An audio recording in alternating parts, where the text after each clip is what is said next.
There are huge changes coming into the jungle in 2026, and this role might be the weakest going into next year.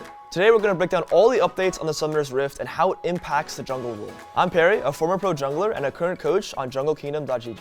Overall, vision control in the Summoner's Rift will be a lot more intense with the introduction of fairy lights, stealth wards being buffed, and the supports now having quests that give their control wards a much cheaper price. Because of the vision changes, ganking will likely be significantly harder to pull off throughout all your games. To start off with quests, every single role will have unique things they need to do to complete their quest and get the bonus rewards. For top lane, mid lane, and ADC, you need to get takedowns, minions, towers, plates, or epic monsters to complete your quest. And if you're in your lane, you get 2 times the bonus points towards your quest. For jungle, completing your quest happens when you complete your pets. Support works in the same way, where if you complete your support item, you'll also complete your quest. The first major change is the jungle quest. When you complete the jungle quest, you get 3 main bonuses. The first bonus being bonus movement speed, bonus EXP, and gold when you kill camps. And the last one is your smite will deal significantly more damage than it was before, where it goes from 600 to 800 and 1200 to 1400. This will mean that the opportunity for enemies to steal your epic monsters won't be as possible because of your 1400 smite. The move speed that you get from completing the quest will definitely change how much you can do around the map and will allow you to find opportunities you might have not been able to before. When you pair this with the type of smite you can choose, you normally don't have to go blue smite anymore because you'll actually get more movement speed just by completing your pet in general. This will give you opportunity to go red pet or even green pet, when before you would want to go blue pet. The last thing about the jungle quest is a lot of people are emphasizing ganking and wanting to impact lanes, but I believe because the bonus EXP and gold is so valuable on the camps, you might find yourself finding camps even more important to clear for yourself. Now let's break down how every other quest is actually impacting the jungle rule. To start off, we have top lane, where you're no longer allowed to take teleport anymore, and you will probably take an aggressive summoner spell in the early game. Because of this, you're going to have ignite, heal, barrier, ghost, something where you're skirmishing hard on the top side, and this will likely make more volatility happen and more opportunity for ganks, but you have to weigh whether or not you want to complete your quest or impact top lane. The next role we have here is the mid lane quest, and with the mid lane quest, you're going to get an empowered recall where you take 4 seconds instead of 8. And because of this will allow mid laners to be way more greedy on the map. They will potentially be able to invade the enemy camps or take your own camps because they're allowed to stay on the map a little bit longer. The next quest we have to highlight here is going to be support, and support probably impacts jungle the most because they're going to have more access to control wards, which is going to light up your jungle way more. The last role that's going to impact jungle the least is going to be ADC. They're going to get more gold from every single resource they kill, and this might make them want to kill your camps slightly more, but overall it's not going to change jungle too much. Otacon is getting completely removed from the game, along with all the roses and petals around the map.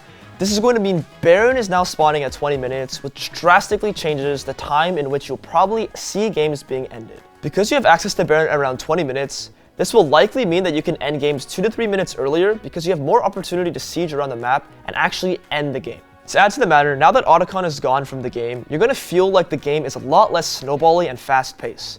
You won't find yourself fighting bot lane for 5 minutes, doing dragon into Otacon into the next dragon. You're now going to be able to relax a little bit more and be more strategic with the type of plays you're making. Although the game might seem to end a little quicker, the one catch to this is epic monsters is now 15% stronger. This means you're going to need a lot more team play, a lot more calculation, and you're going to have to use your teammates to work together to actually secure the epic monsters in the game. To add to this, because epic monsters are 15% stronger, stealing any objective is going to be significantly harder. Back in the day when you see a Lux combo, you're very worried that's going to steal the objective. Now, you'll feel like it's a lot easier to actually secure the objective as a jungler.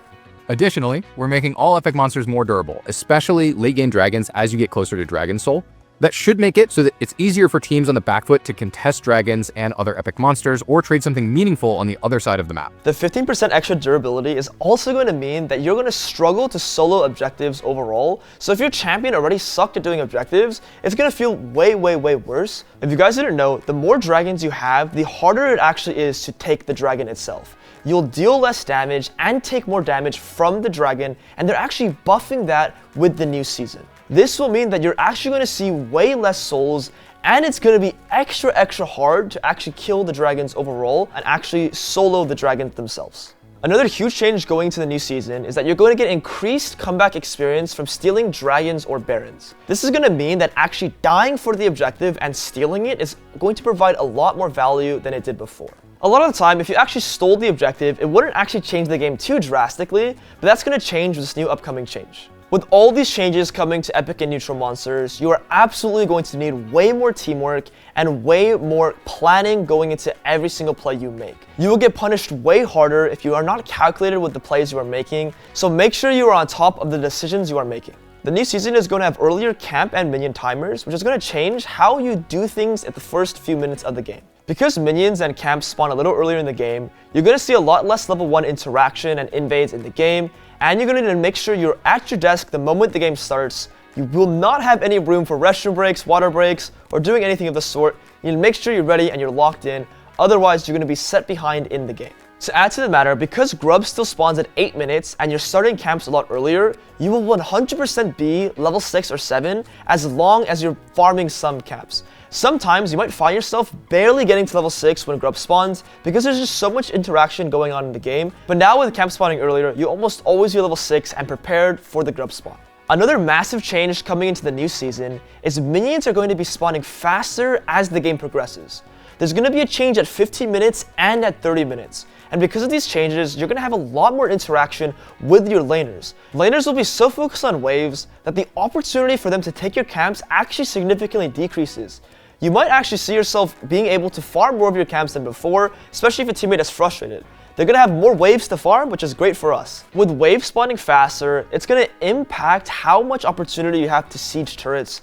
So you need to make sure you're diligent about, hey, could I play on this wave and maybe break this turret and maybe play with my teammates? You're going to have a lot more opportunity that you might previously not have had because waves just spawn that much quicker in the game. The last and most important change with waves is going to be the home guards change. This change is going to allow you to show up on the map quicker and find more plays because of all the bonus move speed that you get. Home guards will now give you movement speed to the farthest minion pushed in your lane. This will mean that you actually still get home guards past the early game and past the outer turret, which is going to feel a lot different for a lot of players. With all this move speed, you're actually going to be able to show up to a lot of plays you might have not been able to show up to before, and it's going to allow you to find more opportunity in the game.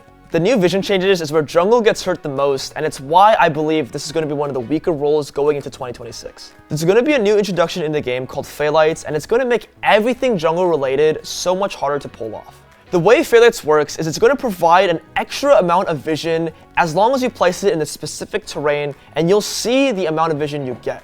Faelites doesn't expire until the ward dies, which is going to mean you'll have extra vision for that entire time. This overall will encourage a lot more warding and usage of the map because people will actually just get dopamine from dropping the ward. I myself as a jungler will probably want to take stealth ward as well, just because lighting up the river and the jungle seems so fun with the Faelites. I think ultimately people are going to be trained to ward more and actually use their maps more frequently. I don't think it's going to make things impossible to gank, but it will definitely make things significantly harder. And I know some of you guys are like, well, why can't I just clear the ward? Why can't I just, I know where the ward is now, I could just dodge it. It is very hard nowadays with a new terrain to dodge wards and actually properly get ganks off. You do not want to get spotted as a jungler, so if you're walking over wards to clear them, you're actually hurting yourself and you're hurting your gameplay in the long run. You want to do your best to actually dodge vision and not get spotted. With the introduction of the support quests, supports will have an extra slot for their control wards, and their control wards will be much cheaper. This is going to mean, again, your jungle will be lit up, and it's going to make champions like Evelynn way more depressed because you will have pink wards almost at all stages of the game as just the support. Another champion that's going to take a massive hit from the Faelites and these control wards is going to be Fiddlesticks. Fiddlesticks is a champion that requires you to be able to find fog of war angle flanks, but now because of the Faelite and control ward changes, you realistically will not be able to find the good angles on Fiddlesticks. At the same time, that's going to mean that some champions with global ultimates is going to be a little stronger than before. That means that champions like Briar, Nocturne, and Pantheon will have a much simpler time finding plays because their global ultimate allows them to dodge all the vision on the map. I think that overall, the vision change is what I'm most sad about from the jungle perspective. Guys, we already lost gold and EXP from ganking. Now they have literally CCTV vision of us at all time. It's going to make jungle feel really mundane, really sloppy. You're going to want to clear more. You're not going to want to gank as much. And overall, things just feel kind of sour for jungle right now.